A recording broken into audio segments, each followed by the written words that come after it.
Hello everyone, welcome to a online solution. मैं हूं अशफाक। कैसे हैं आप लोग जी? तो आज आपके लिए फिर से लाया हूं सैम्पल सेट नंबर 3। उम्मीद करता हूं कि इससे पहले जो मैं सैम्पल सेट 1 और 2 जो लाया था, नीचे डिस्क्रिप्शन में लिंक दिया हुआ है, जो बंदा नहीं देखे ना, इस सेट के बाद उसको भी देख लेना, ठीक है।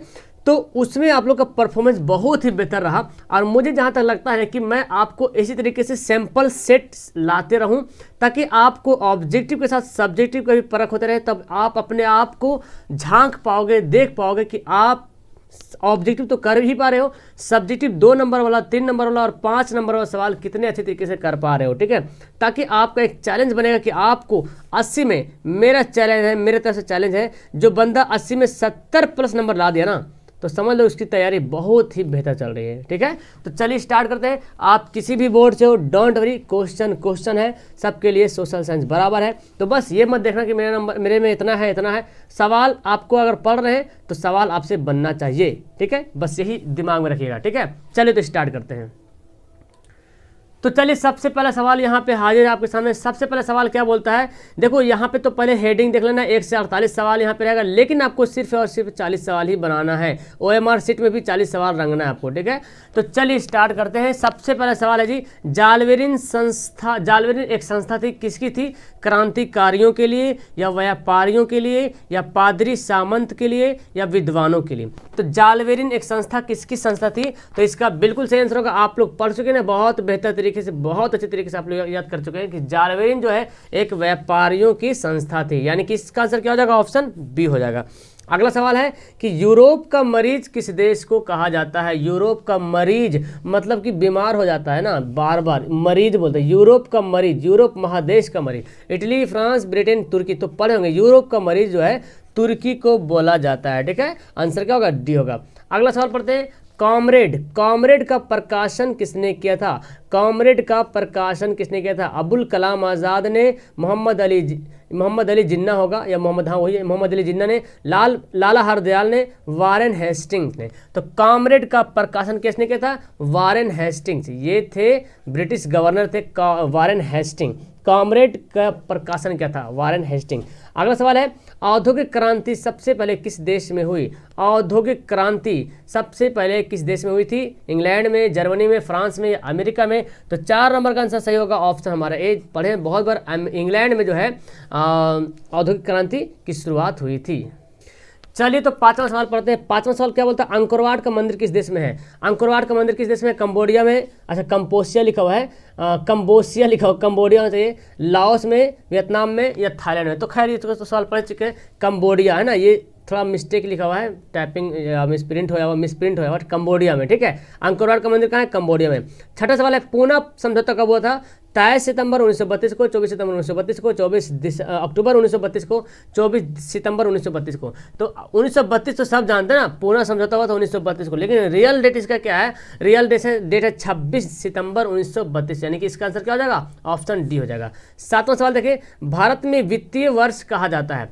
अब देखो वित्तीय वर्ष वाला तो इतना बार सवाल मैं पढ़ा चुका हूँ कि मत बोलो यार, ठीक है। तो आप सुन सकते हो। तो बोला गया है कि भारत में वित्तीय वर्ष कब मनाया था? आपको पता है, सबसे पहले इसको देखो, इसको याद रखने का सिंपल तरीका है कि RBI की स्थापना डेट याद रखो। RBI की स्थापना हुई थी 1 अप्रैल को हुई थी, 1 अप्रैल 1935 को हुई। तो खैर ये तो पता है 1 अप्रैल 1935, ये याद रखो 1 अप्रैल। अब देखो 1 अप्रैल यहाँ पे हो सकता है ऑप्शन रहे 1 अप्रैल 1 अप्रैल रहे, लेकिन इतना घिसपिच नहीं रहेगा। 1 अप्रैल तो 1 ही अप्रैल रहेगा। देखो 1 जनवरी, जुलाई, अप्रैल, तो सिंपल है। 1 अप्रैल से अगला साल कैसे होगा? 1 साल से कैसे जोड़िएगा? 1 अप्रैल से 31 मार्च जोड़िएगा तब ना 1 साल होगा। अप्रैल, जून, जुलाई, अगस्त, तो 31 मार्च तक आएगा। तो इसका आंसर क्या हो जाएगा? Option C. इसको याद रखने का एकदम सिंपल तरीका है, कोई ज़्यादा झोल झाल नहीं, ठीक है, रटना नहीं है। गिरमिटिया किन्हें कहा जाता था? अनुबंधित मजदूर को, रोगियों को, छिपकलियों को या अंग्रेजों को? तो गिरमिटिया मजदूर के नाम से आप सुने भी हो, गिरमिटिया मजदूर ही बोला जाता है। तो ऑप्शन देखो अनुबंधित, मतलब अनुबंधित मजदूर को, ठीक है। 9वां सवाल है, विश्व में सबसे पहले मुद्रण की शुरुआत कहाँ हुई थी? विश्व में सबसे पहले मुद्रण की शुरुआत कहाँ हुई थी? भारत में, चीन में, जापान में, अमेरिका में? तो विश्व में सबसे पहले मुद्रण की शुरुआत हुई थी चीन में। क्या हो जाएगा इसका आंसर? सी हो जाएगा। 10वां सवाल है, छापाखाना यानी कि प्रिंटिंग प्रेस का आविष्कार किसने किया था? प्रिंटिंग प्रेस का आविष्कार किसने किया था? पी सोंग ने, गुटेनबर्ग ने, कैक्सन ने या आर्कराइट ने? छापाखाना प्रिंटिंग प्रेस का आविष्कार किसने किया था? तो 10 का आंसर होगा ऑप्शन बी, गुटेनबर्ग ने। गुटेनबर्ग ने छापाखाना का आविष्कार किया था। 11वां सवाल है, ऊर्जा का मुख्य स्रोत क्या है? ऊर्जा का मुख्य स्रोत क्या है? कोयला, पेट्रोलियम, विद्युत, इनमें से सभी। तो सवाल देखो इसका जो है ना सवाल ऊर्जा का मुख्य स्रोत का सवाल कुछ घुमा अलग अलग टाइप का भी पूछता है, आगे सवाल देखो आएगा। तो यहाँ पे देखो कोयला, पेट्रोलियम, विद्युत, तो फिर ऊर्जा का मुख्य स्रोत जो होता है ना वो सभी के सभी हो जाएगा। ऊर्जा का मुख्य स्रोत सभी हो जाएगा। लेकिन अगर इसमें यहाँ पे सभी के जहाँ पे लिखा रहता सूर्य लिखा रहता ना तो फिर हमारा आंसर सूर्य होता। ठीक है, नहीं है तो फिर इसका आंसर क्या हो जाएगा? इसमें से सभी। अगला सवाल बोलता है जी, बिहार राज्य की कितनी प्रतिशत जनसंख्या कृषि कार्य में लगी हुई है? 80%, 75%, 65% या तो 86%। तो बिहार राज्य की कितनी प्रतिशत जनसंख्या जो है, कितनी प्रतिशत आबादी जो है बिहार के कृषि कार्य में लगी हुई है? तो वो है 80%। आप सोच सकते हैं जो बंदा या जो आप मेरी वीडियो जो पढ़ रहे हैं, अगर आप भी इससे कृषि से लगे हुए हैं तो बहुत बहुत शुक्रिया आपकी। ठीक है, तो 80% लोग बिहार के हैं या तो फिर बिहार का 80% लोग हैं जो कृषि कार्य में लगे हुए हैं। ठीक है, अगला सवाल है, विनिमय का सर्वोत्तम माध्यम क्या है? वस्तु, चेक, प्रतिज्ञा पत्र या मुद्रा? देखो सबके सब विनिमय का ही माध्यम, वस्तु भी विनिमय होता है अभी भी, अब तो बहुत कम होता है, नहीं कि पहले प्राचीन में ज़्यादा होता था, अब तो नहीं के बराबर। कभी कभी मतलब दोस्ती से होता है, तुम मेरा पेन ले लो, हम तुम्हारा लिंग्रेचर ले लेंगे, तुम्हारा ये दे दो ये तो हल्का से बोलते हैं, लेकिन उतना नहीं चला, अब ये सब खत्म हो गया। चेक का चलता है ना, प्रतिज्ञा पत्र, मुद्रा ये है, प्रतिज्ञा पत्र तो अलग हो गया, मुद्रा यही है विनिमय का, पैसा, रुपया। 14 सवाल यहाँ पे है कि प्रथम पृथ्वी सम्मेलन हुआ था कब? प्रथम पृथ्वी सम्मेलन कब हुआ था? 1990 में, 1991 में, 92 में या 95 में? सबसे पहला जो पृथ्वी सम्मेलन हुआ था जी वो हुआ था 1992 में। ठीक है, इसका आंसर क्या हो जाएगा? ऑप्शन सी हो जाएगा। क्लियर है? चलिए, ये सब सवाल आपको बनाने के लिए आ जाना चाहिए बच्चा। ठीक है, कौन सा वन आर्थिक दृष्टिकोण से सर्वाधिक उपयोगी? मतलब कौन सा वन है, वन का मतलब क्या समझ रहे हैं? जंगल। कौन सा जंगल है जो आर्थिक दृष्टिकोण से मतलब इनकम देता है, हमको पैसा देता है, यानी कि उसको वो जो बहुत कीमती होता है, जिसको बेचने पे बहुत कीमती होता है, वो बहुत कीमती, उससे जो सामानें जो बनती है, फर्नीचर वगैरह बनता है, बहुत कीमती होता है। कौन सा वन जो आर्थिक दृष्टिकोण से सर्वाधिक उपयोगी होता है? पतझड़ वन, डेल्टाइन वन, कंटीले वन या सदाबहार वन? तो 15 का आंसर होगा सदाबहार वन। कौन सा वन? सदाबहार वन है जो आर्थिक दृष्टिकोण से सबसे ज़्यादा उपयोगी है, यानी कि बहुत कीमती वन भी है, तब तो आर्थिक दृष्टिकोण से ज़्यादा उपयोगी है। 16 सवाल है, भारत के पड़ोसी देशों में से किस देश की प्रति व्यक्ति आय सबसे अधिक है? भारत के पड़ोसी देशों में से किस देश की प्रति व्यक्ति आय सबसे अधिक है? तो देखो बहुत अच्छा सवाल यहाँ पे है, पाकिस्तान, बांग्लादेश, श्रीलंका या नेपाल? तो अभी तो पढ़ चुके हैं जी कि भारत में गोवा जो है राज्य, सब वहाँ जो है प्रति व्यक्ति आय सबसे ज़्यादा है, अब बिहार सबसे कम है। लेकिन भारत के पड़ोसी देशों में बोला जाए तो श्रीलंका की जो है ना प्रति व्यक्ति आय जो है सबसे ज़्यादा है, भारत की जो पड़ोसी देश है श्रीलंका। ठीक है, 17 सवाल है, द्वितीयक ऊर्जा का उदाहरण। देखो बोले ना, देखो ऊर्जा से फिर सवाल आ गया, द्वितीयक ऊर्जा, प्राथमिक ऊर्जा नहीं बोला जा रहा, द्वितीयक ऊर्जा का उदाहरण कौन है? कोयला, विद्युत, पेट्रोलियम या प्राकृतिक गैस? तो द्वितीयक ऊर्जा का उदाहरण अगर आपसे पूछ लिया जाएगा ना तो इसका आंसर लगाना विद्युत। क्या लगाना? विद्युत। यानी कि 17 का आंसर क्या हो जाएगा? ऑप्शन बी हो जाएगा, द्वितीयक ऊर्जा का उदाहरण हो जाएगा ऑप्शन बी। चलिए देखिए सवाल है, भोपाल त्रासदी कब हुई थी? देखिए सवाल आ ही गया है ना। हालांकि आप कितना बार पढ़े होंगे, भोपाल त्रासदी में कौन सा गैस लीक हुआ था? MIC gas, methyl isocyanate, MIC gas हुआ था। अब आपको बताना डेट कि भोपाल त्रासदी गैस जो हुआ था, रिसाव हुआ था, वो कब हुआ था? 3 दिसंबर 83, देखो 83-84 लिखा हुआ है, 3 दिसंबर 1984, 3 दिसंबर 1974, 3 जनवरी 1984। तो भोपाल त्रासदी आज कब हुआ था? तो क्लियर यहाँ पे है, 18 का आंसर हो जाएगा बी, 3 दिसंबर 1984। याद रखें, खाली डेट याद रखें ना, 1984। हालांकि देता है 3 से 4 दिसंबर 1984। ठीक है, तो ये मेन डेट यहाँ पे देखो 83 लिखा, तो 83 होगा नहीं, 74 होगा नहीं, 84 होगा, लेकिन जनवरी नहीं बल्कि दिसंबर होगा। ठीक है, तो आंसर क्या हो जाएगा इसका? बी हो जाएगा। अगला सवाल देखिए, भूकंप केंद्र के ऊर्ध्वाधर पृथ्वी की सतह पर केंद्र का नाम क्या है? समझ रहे हैं, भूकंप केंद्र जब पृथ्वी की सतह पर जो केंद्र बनाती है, एक तो भूकंप जो है जमीन के अंदर केंद्र बनाती है, जहां से भूकंप निकलता है उसको बोलते हैं भूकंप केंद्र, जहां जमीन के अंदर से। लेकिन अब ना यहाँ पे बोला गया भूकंप केंद्र पृथ्वी की सतह पे, पृथ्वी के ऊपर जो बनाते हैं उसको बोलते हैं अधिक केंद्र। क्या बोलते हैं उसको? अधिक केंद्र बोलते हैं। क्लियर है? तो आंसर क्या हो जाएगा इसका? 19 का आंसर हो जाएगा ऑप्शन बी। चलिए तो अगला सवाल पढ़ते हैं। तो देखिए जी, अगला 20वां सवाल आपके सामने है हाजिर। किस देश को बाढ़ का देश कहा था? ओ माय गॉड, गजब का सवाल है। किस देश को बाढ़ का देश कहा था? भारत को, पाकिस्तान को, जापान का या बांग्लादेश को? बाढ़ का देश, समझ रहे ना, बाढ़ बहुत ज़्यादा आता होगा वहाँ, इसलिए उसको बोला जाता है, और वो है बांग्लादेश। ठीक है, किस देश को बाढ़ का देश कहते हैं? बांग्लादेश। नया सवाल मिल रहा है आपके पास, है ना, पहली बार मैं ये सवाल आपको पढ़ा रहा हूँ। इतना बार तो मैं क्लास करवाया हूँ, ऑब्जेक्टिव क्वेश्चन का धुआं धुआं कर दिया हूँ, लेकिन ये सवाल पहली बार आया है। बाढ़ का देश किस देश को कहते हैं? बांग्लादेश को, याद रखिएगा। चलिए, बाकी तो सारा कुछ जान पहचान है। कांवर झील किस जिला में? जान पहचान है, बहुत बार मिल चुके इससे अब।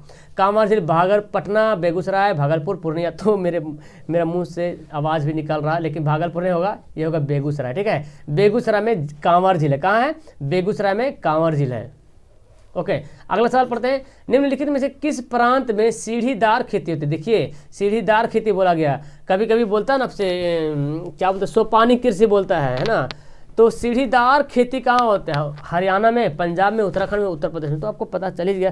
देखो, सीढ़ीदार खेती होने का मतलब है कि उत्तराखंड में सीढ़ीदार खेती होती है। कारण ये है कि उत्तराखंड पहाड़ी इलाका है। उत्तराखंड जो राज्य है ना, पहाड़ पर ही बसा हुआ है। आप जितना भी घूमने वाला जगह है ना भारत में, अच्छा अच्छा जगह उत्तराखंड में, नैनीताल, तो और भी कहाँ कहाँ यार, मनाली, मतलब और भी है, नैनीताल हो गया, बहुत कुछ है, झील वगैरह बहुत है उत्तराखंड में। झील, नैनीताल, ताल नाम से बहुत सा झील है।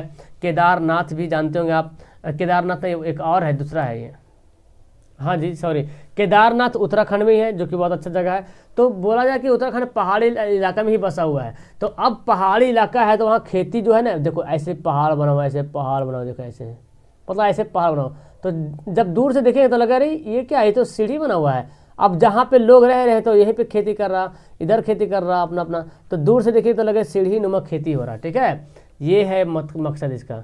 चलिए, अब अगला सवाल पढ़ लेते हैं। यहाँ पे इसको मिटा लेते हैं पहले। सवाल देखो अगला क्या बोलता है कि भारत के किस स्थान पर पहला परमाणु ऊर्जा केंद्र स्थापित किया गया था? बहुत बार मैं आपको पढ़ाया हूँ कि पहला परमाणु ऊर्जा स्थापित किया गया था कलपक्कम में, ननौरा में, तारापुर में या राणा प्रताप सागर में। तो तय इसका आंसर क्या हो जाएगा? तारापुर। और तारापुर कहाँ है आपको पता है? महाराष्ट्र में है ना, पढ़े थे, महाराष्ट्र में है तारापुर, जो है पहला परमाणु शक्ति ऊर्जा केंद्र, है ना।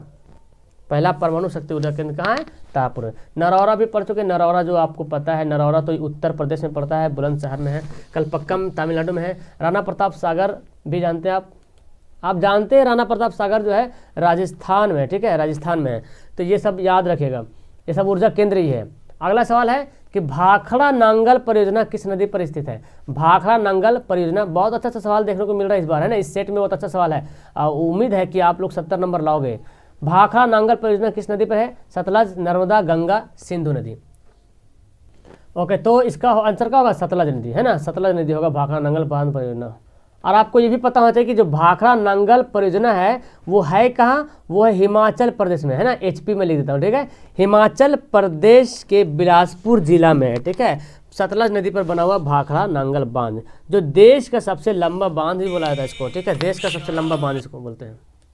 तो याद रखिएगा कि भाखड़ा नांगल बांध परियोजना हिमाचल प्रदेश के बिलासपुर जिला में है, सतलज नदी पर है। ठीक है, अगला सवाल है बिहार में कितने प्रतिशत भौगोलिक क्षेत्र में वन का फैलाव है? 15%, 21%, 30%, 7%। तो इसका तो आंसर आपको पता है क्या होगा? 7% होगा। कहीं कहीं किताब में 7.1 भी लिखता है, 7.7 भी लिखता है, 7.2। तो ऑप्शन देखिएगा 7 के करीब में जो ऑप्शन रहेगा उसको आप टिक आउट कर लीजिएगा। ठीक है, यानी कि बिहार में जो है ना कितने प्रतिशत भौगोलिक क्षेत्र में वन फैला, मतलब भौगोलिक क्षेत्र में देखा जाए तो सिर्फ 7% में भौगोलिक क्षेत्र में वन फैला हुआ है। 26 नंबर सवाल जो है मिस प्रिंटिंग था, मैं यहाँ पे सुधार दिया हूँ, तो आप तो समझ भी गया हूँ कि शायद वही आंसर भी हो सकता है मे बी। तो सवाल यूँ है कि इनमें से कौन मानव जनित आपदा नहीं है? इनमें से कौन मानव जनित आपदा नहीं, मतलब प्राकृतिक आपदा के बारे में बात की जा रही है ना। सवाल देखिए, इनमें से कौन मानव जनित आपदा नहीं क्यों है, कि मतलब ये होगा कि इनमें से 3 मानव जनित आपदा होगा और एक जो है प्राकृतिक आपदा। तो सांप्रदायिक दंगा जो क्या, ये तो मानव जनित आपदा ही तो ही है, लेकिन बोला नहीं है। आतंकवाद तो मानव जनित आपदा ही है, लेकिन सवाल बोला नहीं है। महामारी भी तो मानव जनित का आपदा है। तो ऑप्शन का इनमें से कोई नहीं, यानी कि इसका आंसर क्या होगा? डी हो गया। चलिए, 1 नंबर मिल गया। अगला सवाल है, शिक्षा को भारतीय संविधान की किस सूची में रखा गया है? देखिए आपको मैं बताया था सूची जो 3 प्रकार की होती है, संघ सूची, राज्य सूची और समवर्ती सूची। तो शिक्षा जो है ना समवर्ती सूची के अंतर्गत रखा गया। क्यों? क्योंकि शिक्षा जो है समवर्ती सूची का मतलब हुआ जिस सूची को बनाने में सरकार, केंद्र सरकार और राज्य सरकार दोनों की सहमति होती है। ठीक है, दोनों इस पर सोच विचार करती है, दोनों की सहमति से ये सूची तैयार होती है शिक्षा, तो ये समवर्ती सूची होता है। और संघ सूची मतलब जो केंद्र के पास जो कानून बनाने के लिए सिर्फ केंद्र जानेगी, जैसे कि रेलवे वगैरह हो गया, सेंट्रल है रेलवे, बैंक सेवा, रेलवे, सैन्य सेवा, ये संघ सूची हो गया। और राज्य सूची के अंदर राज्य वाला जो काम होगा वो सब होगा। ठीक है, 28वां सवाल है, लेकिन एक सवाल और बनता है आपको सोशल से कि अगर संघ सूची, ये समवर्ती सूची में कोई बात की जा रही है और अगर राज्य अपना अलग दावा पेश कर रही है, केंद्र अलग दावा पेश कर रही है, तो केंद्र की बात मानी जाएगी, राज्य की बात नहीं मानी जाएगी। ये भी जानते हैं आप, ये सब्जेक्टिव क्वेश्चन में आपको पढ़ाया भी था। चलिए तो अगला सवाल पढ़ते हैं। यहाँ पे क्या बोलता है सवाल, देखिए बिहार में पंचायती राज होते हैं, पंचायती राज संस्थाओं में महिलाओं के लिए कितनी प्रतिशत सीट आरक्षित है? तो बिहार ही एक ऐसा राज्य है जहां महिलाओं को ना पता है 50% सीट आरक्षित दे दिया। 50% मतलब आधा महिला आधा पुरुष। तो अगला सवाल बोलता है क्या, भारत में पंचायती राज की शुरुआत किस राज्य में हुई? वाह, बड़ा अच्छा सवाल है। ये सवाल पढ़ चुके आप भी कि भारत में पंचायती राज की शुरुआत किस राज्य में हुई? सबसे पहले बिहार में, आंध्र प्रदेश में, राजस्थान में या केरल में? तो भारत में पंचायती राज की शुरुआत हुई थी राजस्थान में। क्या होगा इसका आंसर? आंसर सी होगा, 29 का आंसर सी होगा। चलिए पढ़ते हैं तीसरा सवाल, भारत में कौन सी दलीय व्यवस्था है? एक दलीय, द्विदलीय, बहुदलीय, इनमें से कोई नहीं। तो आप जान सकते दल मतलब पार्टी, तो भारत में कितने पार्टी थी? अनगिनत पार्टी है, गिनती नहीं कर सकते। बहुदलीय व्यवस्था है भारत में, जो है बहुदलीय व्यवस्था है। चलिए अगला सवाल पढ़ते हैं, भारत के पड़ोसी देशों में से किस देशों की प्रति व्यक्ति आय सर्वाधिक? लीजिए सवाल फिर से एक बार रिपीट हो गया है और आपको मैं बता चुका हूँ ये श्रीलंका है। अभी चुकी है सवाल, अभी तुरंत ये सवाल आ चुका था कि भारत के पड़ोसी देशों में कौन सा देश है जिसकी प्रति व्यक्ति आय सबसे ज़्यादा है? तो वो है श्रीलंका। याद कर लिएगा। 32 सवाल, चिपको आंदोलन किस उद्देश्य से चला गया था? चिपको आंदोलन जानते हैं ना, जो पेड़ पौधे लोग चिपक जाते थे, काटने के लिए नहीं देते थे। सुंदरलाल बहुगुणा जो थे उसके मतलब नेता थे, तो वो है पर्यावरण सुरक्षा के लिए। ये सवाल 2-3 टाइप से देता है, कभी कभी पर्यावरण नहीं देखे वन लिखता है, वन, जल, इस तरह से। तो पर्यावरण सुरक्षा मतलब वन ही के लिए आता है ना, इसलिए आपको समझना पड़ेगा कुछ बातें इस तरह से भी। चलिए 33 सवाल बोलता है, भारत में राष्ट्रीय आय की गणना के लिए प्रमाणिक संस्था कौन सी? वाह वाह वाह, राष्ट्रीय आय, जो राष्ट्रीय आय जो गणना करती है प्रमाणिक एक संस्था है, वो कौन सी? केंद्रीय सांख्यिकी संगठन, केंद्रीय सतर्कता आयोग, केंद्रीय योजना आयोग, भारतीय रिजर्व बैंक। तो केंद्रीय सांख्यिकी संगठन यानी CSO। ठीक है, इसको बोलते CSO, यानी कि इसका पूरा नाम बोल सकते हैं सेंट्रल स्टैटिस्टिक ऑर्गेनाइजेशन। ठीक है, चलिए अगला सवाल पढ़ते हैं। 34 सवाल है, आधुनिक युग में प्रत्यक्ष लोकतंत्र कहाँ है? लीजिए प्रत्यक्ष समझ रहे हैं, डायरेक्ट मतलब जनता ही खुद सब कुछ फैसला करेगी वहाँ पे, डायरेक्ट प्रत्यक्ष लोकतंत्र। ब्रिटेन में तो ऐसा होता नहीं। फ्रांस में ऐसा नहीं होता है। भारत में तो आप कुछ नहीं कर सकते, हम लोग बस खाली आवाज़ उठा सकते हैं, नारा लगा सकते हैं, लेकिन सरकार करेगी, प्रतिनिधि करेगी। लेकिन स्विट्जरलैंड में ना जनता खुद निर्णय लेती है कि ये जो रेपिस्ट है, ये जो बलात्कारी किया है, इसको फांसी की सजा दो तो दो। और कौन करेगी? जनता खुद लेती है फैसला। बहुत मतलब ये एक एग्जाम्पल है। और प्रत्यक्ष लोकतंत्र बोला गया, लोकतंत्र एकदम प्रत्यक्ष, मतलब लोकतंत्र की जो शक्तियाँ है ना वो जनता के पास है। ठीक है, लेकिन भारत में अप्रत्यक्ष है। ब्रिटेन में भी अप्रत्यक्ष हो जाएगा, फ्रांस भी अप्रत्यक्ष हो जाएगा। इस तरह से याद रखिए। सवाल आता है कि प्रत्यक्ष कौन है, इनमें से अप्रत्यक्ष कौन है, तो याद रखिएगा। अगला बोलता है, हमारे देश का कौन सा शहर सूचना प्रौद्योगिकी का केंद्र बन गया है? सूचना प्रौद्योगिकी का केंद्र कौन सा शहर बन गया हमारे देश का? बेंगलुरु है, मुंबई है, दिल्ली है, चेन्नई है। तो 35 नंबर का सवाल का आंसर हो जाएगा ऑप्शन ए, बेंगलुरु, है ना। इसको सिलिकॉन सिटी भी कहते हैं हम लोग। क्लियर है? चलिए तो अगला सवाल देखिए, यहाँ पे थोड़ा धुंधला टाइप का देखा हो, मैं पढ़ देता हूँ। अंतर्राष्ट्रीय व्यापार संबंधी नियमों को निर्धारित करने वाली संस्था कौन है? अंतर्राष्ट्रीय व्यापार, इंटरनेशनल बिजनेस जो उसको बोलते हैं, अंतर्राष्ट्रीय व्यापार संबंधित नियमों को निर्धारित करने वाली संस्था कौन है? विश्व बैंक है, या IMF है, या UNO है, इनमें से कोई नहीं। तो इसका आंसर होगा विश्व बैंक, वर्ल्ड बैंक। क्या होगा इसका आंसर? वर्ल्ड बैंक होगा, विश्व बैंक। तो ये होता है विश्व बैंक, जिसको वर्ल्ड बैंक बोलते हैं, W वर्ल्ड बैंक। इसका मुख्यालय पता है वाशिंगटन DC में, अमेरिका में। अगला सवाल है, भारत के में मानव अधिकार सुरक्षा अधिनियम कब पारित हुआ? ये सवाल तो मैं अभी हाल फिलहाल ही पढ़ा रहा था डेली। और मानव मतलब इतना सारा सवाल मैं पढ़ा दिया ऑब्जेक्टिव, तो लगता है कि अभी तो पढ़ाए हम, आप लोग को भी शायद ऐसे लगता होगा ना। अगर आप लोग मन से पढ़ रहे तो लगता होगा, जो पहली बार आया तो नहीं मतलब पहली नहीं मतलब फाके मार रहे होंगे तो फिर मन उसको नहीं लगेगा। मानव अधिकार सुरक्षा अधिनियम कब पारित हुआ? 1993 में। ठीक है, 37 का आंसर क्या हो जाएगा? ऑप्शन इसका सी हो जाएगा। 38वां सवाल है कि उपभोक्ता द्वारा शिकायत करने के लिए आवेदन शुल्क कितना है?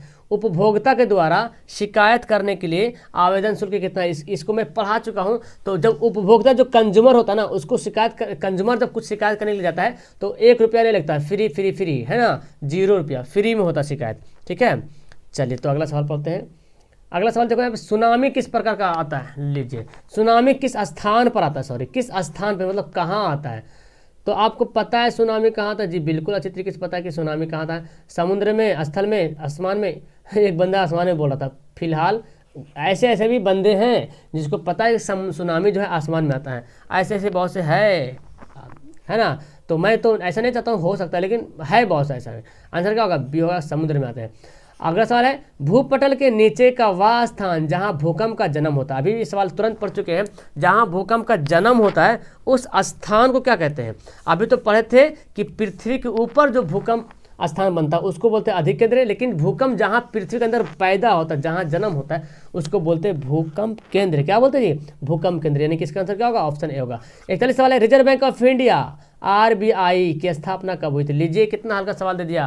तो मैं आपको बता चुका हूं अभी तुरंत, और बताया हूं इतना बार कि आपको याद होगा, मैंने कहा भूलिएगा नहीं, मिस्टेक से भी गलती नहीं होगा। 1935 में आरबीआई की स्थापना हुई थी, 1 अप्रैल 1935। चलिए फटाफट करते हैं, जल्दी से ऑब्जेक्टिव क्वेश्चन खत्म करेंगे, फिर सब्जेक्टिव पढ़ेंगे। काली मृदा का दूसरा नाम क्या है? देखो, काली मृदा, मृदा बोले तो मिट्टी, मृदा बोले तो मिट्टी। काली मृदा का दूसरा नाम क्या है? बलुई मृदा, रेगुर मृदा, लाल मृदा, पर्वतीय मृदा। तो देखो, काली मृदा का दूसरा नाम है रेगुर मृदा। क्या है? रेगुर मिट्टी। 43 सवाल है, ऑपरेशन फ्लड का संबंध किससे है? बाढ़ नियंत्रण, पशुपालन, दुग्ध उत्पादन या जल विद्युत उत्पादन। बड़ा अच्छा सवाल यहाँ पे मिल रहा है आपको देखने के लिए यहाँ पे, और उम्मीद करता हूँ शायद ये ऑपरेशन फ्लड तो मैं अभी इसमें पहली बार शायद ये क्वेश्चन मैं करा रहा हूँ। इतना ऑब्जेक्टिव कराने के बाद तो मुझे पहली बार दिख रहा है। कुछ सवाल है जो कि बड़ा इंटरेस्टेड सवाल आपको मिल रहा है कि ऑपरेशन फ्लड जो है संबंध किससे है? तो ये है दुग्ध उत्पादन से। फ्लड मतलब बाढ़ मत समझ आना, फ्लड मतलब बाढ़ होता है ना जी, FLWD, फ्लड मतलब बाढ़ ही होता है, लेकिन यहाँ पे दुग्ध उत्पादन से करेंगे। ठीक है, ऑपरेशन फ्लड जो है दुग्ध उत्पादन से। दूध का बाढ़ आया था, दूध क्रांति बोलते हैं ना, जैसे श्वेत बोलते श्वेत क्रांति, हरित क्रांति। SHG का विस्तारित रूप क्या है? SHG का विस्तारित रूप क्या है? तो मैं इसका आंसर ही बोल देता हूँ, सेल्फ हेल्प ग्रुप। ठीक है, सेल्फ हेल्प ग्रुप। लीजिए, self, S for self, help group, self help group. यानी कि इसका आंसर क्या होगा? 44 का आंसर क्या होगा? ऑप्शन इसका होगा ए। 45 सवाल है, मनरेगा योजना अंतर्गत कितने दिनों की रोजगार गारंटी दी जाती है? तो अभी हाल फिलहाल पढ़ाई थी कि मनरेगा जिसमें महात्मा गांधी का नाम जोड़ा हुआ है। ठीक है, तो योजना जो बनी हुई है वो कितने दिनों के लिए रोजगार गारंटी देती है? वो देती है केवल 100 दिनों के लिए, है ना। साल में, वर्ष में, 1 वर्ष में 100 दिनों की गारंटी देता है रोजगार के लिए। ओके, तो फिर इसका आंसर क्या हो जाएगा? ऑप्शन ए हो जाएगा। चलिए अगला सवाल पढ़ते हैं फटाफट, यहाँ पे देखते हैं। वाह, सवाल तो खत्म होने वाला है जी, और आप लोग भी बहुत मस्ती से इसका आंसर दे रहे हो। किस क्षेत्र को तृतीय क्षेत्र बोलते हैं? लीजिए, तृतीय क्षेत्र, द्वितीय क्षेत्र, प्राथमिक क्षेत्र।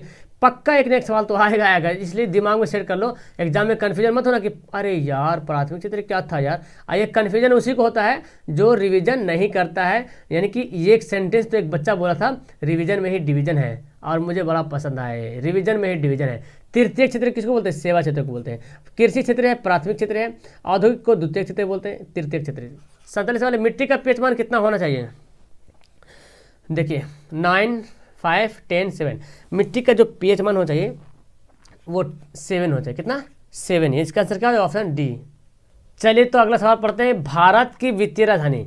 देखो, वित्तीय राजधानी आपको पता है, एक सवाल ये भी बनता है कि मुंबई को वित्तीय राजधानी क्यों बोला जाता है? पता है, ये भी सवाल बनता है। तो इसका हम डिफाइन कर चुके हैं। वित्तीय राजधानी मतलब मुंबई में जो ना वैश्विक बाजार, विश्व बाजार ही बोलते हैं मुंबई को, विश्व बाजार जिसको बोलते हैं। विश्व बाजार क्या है बताया था। तो वित्तीय राजधानी वहाँ सब कुछ, सेबी हो गया, जितना सारा बैंक हो गया, सबका मुख्यालय यहीं हो गया, तो इसको इसलिए वित्तीय राजधानी बोलते हैं। चलिए अब टाइम आ गया है सब्जेक्टिव क्वेश्चन का, देखते हैं कौन बंदा में कितना दम है सब्जेक्टिव क्वेश्चन बनाने के लिए। Okay, ready? चलिए तो देखो सवाल यहाँ पे क्या है जी। सबसे पहले इतिहास से सवाल है, और देखो यार इतिहास में पता है 5 सवाल दिया है, आपको 3 इसका उत्तर देना बड़ा कठिन लग रहा है यहाँ पे। नेप क्या है, एनईपी क्या है, एनईपी न्यू इकोनॉमिक्स पॉलिसी, नई आर्थिक नीति क्या है, ये आपको बताना है।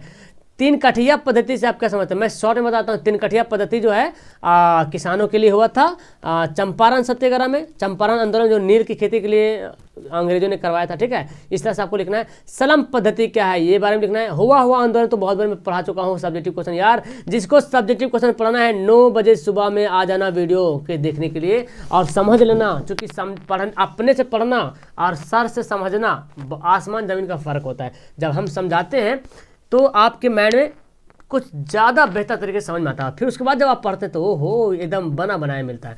औपनिवेशिक सरकार ने भारतीय प्रेस पर प्रतिबंध लगाने के लिए कौन से महत्वपूर्ण कदम उठाए थे, ये हो गया। औपनिवेशिक सरकार किसको बोलते हैं पता है, औपनिवेशिक सरकार जैसे ब्रिटेन आया था ना, ब्रिटेन हो गया औपनिवेशिक, तो भारतीय प्रेस पर प्रतिबंध लगाने के लिए आपको पता है ना कौन सा कदम उठाया था जी। तो आपको पता होगा वर्नाकुलर प्रेस एक्ट जो है लागू किया गया था भारतीय पत्रिका को प्रतिबंधित करने के लिए, क्योंकि उसके खिलाफ जो है कुछ छापे जा रहे थे और जो गलत काम कर रहे थे इसलिए छापे जा रहे थे। चलिए देखो अब यहाँ पे लॉन्ग सवाल आ गया आपके पास कि 6 से 7 किसी एक ही का उत्तर देना बच्चा, 4 नंबर मिलेगा।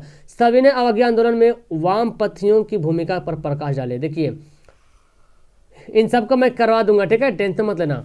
इटली के एकीकरण में जर्मनी मेजनी और गैरिबोल्डी, देखो इसको तो मैं करा दिया हूँ यार। आपको अगर लेना है ना वीडियो तो नीचे डिस्क्रिप्शन में लिखा हुआ है, क्या लिखा हुआ है, social science subjective guess question, social science subjective previous year question लिखा हुआ है, social science subjective previous year question, previous year मतलब गेस क्वेश्चन उसी में हम डाल दे रहे हैं, ठीक है। तो उसकी वीडियो आप देखो, कौन वीडियो में है यार ये तो पता नहीं हमको, लेकिन तुम देख लेना, ठीक है। चलिए राजनीतिक शास्त्र देखते हैं, राजनीतिक शास्त्र क्या है। देखो राजनीतिक शास्त्र बहुत आपको रिलीफ देती है। 6 सवाल है और सिर्फ आपको 2 ही को उत्तर देना है। मतलब आपको लग रहा है कि यार बड़ा इजी है, लेकिन सरकार को, बोर्ड को लग रहा बड़ा हार्ड है यार, है ना। 2 ही सवाल दो। नारी सशक्तिकरण से आप क्या समझते हैं, बस 2 नंबर मिलेगा कम से कम ना बंदा। 30 नंबर 30 से शब्द में जरूर लिखिएगा क्वेश्चन 2 नंबर वाला। सत्ता के विकेंद्रीकरण से आप क्या समझते हैं, लोकतंत्र एक वैध शासन व्यवस्था है कैसे, भारत के संघीय शासन की 2 प्रमुख विशेषताओं को वर्णन करें, एक दलीय संसद पद्धति, ये तो मैं करा चुका हूँ। राजनीतिक दल को से आप क्या समझते हैं, राजनीतिक दल से आप क्या समझते हैं, ठीक है। तो ये सवाल भी मैं करा चुका हूँ। तो देखो इतना आपको 2 बनाना है, आपको मिल जाएगा 2 नंबर, 4 नंबर मिल जाएगा, आपके पैकेट में चल जाएगा। ये लॉन्ग सवाल देखो, परिवारवाद जातिवाद का बिहार की राजनीति पर क्या प्रभाव पड़ा है उल्लेख करना है। लोकतंत्र की सफलता के प्रमुख शर्तों को लिखेंगे, तो मिलेगा आपको 4 नंबर। क्लियर है। देखो जिसका आंसर आपको नहीं पता ना, तो कम से कम देखो आप अब एक अलग से हमको वीडियो बनाना पड़ेगा। बहुत से बंदा कमेंट करे, एक बंदा पता क्या कमेंट कर रहे थे, एक बंदा बोल रहे सर एक ऐसा ट्रिक बताइए ना गजब वाला कि बस कोई लॉन्ग क्वेश्चन याद हो जाए, जल्दी जल्दी याद हो जाए। यार लॉन्ग क्वेश्चन याद करने कोई ट्रिक थोड़ी ना यार, पढ़िएगा तब तो याद होगा, उसको पढ़ना पड़ेगा, ठीक है। अगर कोई सुन रहे होंगे, जो बंदा बोले थे अगर वो सुन रहे होंगे तो सॉरी जी, है ना। ये मतलब लोगों को बताना मेरा जरूरी है।